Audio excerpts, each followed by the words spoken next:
വന്ദനയുടെ അച്ഛനും അമ്മയ്ക്കും ഒക്കെ ഇന്ന് ഉറക്കം കിട്ടില്ല. അത്രയ്ക്ക് സന്തോഷത്തിലായിരിക്കും അവര്. ശരിയാ, അച്ഛനും അമ്മയും കാലങ്ങളായി മനസ്സിൽ പണിഞ്ഞോണ്ടിരിക്കുന്ന സ്വപ്ന കൊട്ടാരത്തിനാ നാളെ തറക്കല്ലിടുന്നത്. അവരെ പോലെ അത് ഈ വീട്ടിൽ എല്ലാവർക്കും സന്തോഷം തരുന്ന ഒരു കാര്യം തന്നെയാ. പക്ഷേ എന്റെ ഉള്ളില് ഒരു പേടി തോന്നുന്നു ജഗൻ. പേടിയോ? എന്തിനു? വീട് പണി ചെയ്യാൻ ഇറങ്ങുന്ന അച്ഛന് അത് പൂർത്തിയാക്കാൻ കഴിയുമോ എന്ന് എന്റെ ഉള്ളില് വല്ലാത്തൊരു ഭയം. അത് നടക്കും. വന്ദന കേട്ടിട്ടില്ലേ, ഒരാളൊരു കാര്യം ചെയ്യണമെന്ന് പൂർണ്ണ മനസ്സോടെ ആഗ്രഹിച്ചാൽ ആ ആഗ്രഹം സഫലമാക്കാനായി ഈ ലോകം മുഴുവൻ അയാളുടെ സഹായത്തിനെത്തുമെന്ന്.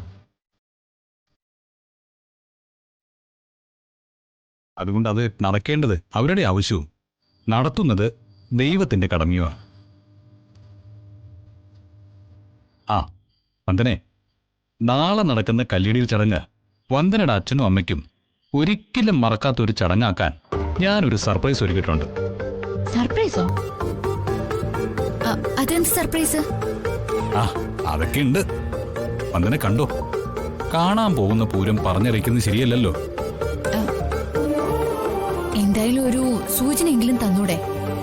ഇല്ല, സർപ്രൈസ് സർപ്രൈസ് ആയിട്ട് തന്നെ ഇരിക്കട്ടെ. ഇത് പറയാനാണോ രാത്രി എന്നെ വിളിച്ചത്? ഇത് മാത്രമല്ല, വേറൊരു കാര്യം കൂടിയുണ്ട്. എന്താ അത്? അതൊരു രഹസ്യ, എനിക്ക് മാത്രം അറിയാവുന്ന ഒരു രഹസ്യം. അത് എന്നോട് പറഞ്ഞൂടെ? ആ പറയും. വന്ദനയോട് മാത്രമേ ഞാനത് പറയൂ. എങ്കി പറ. കേൾക്കാൻ കൊതിയായോ?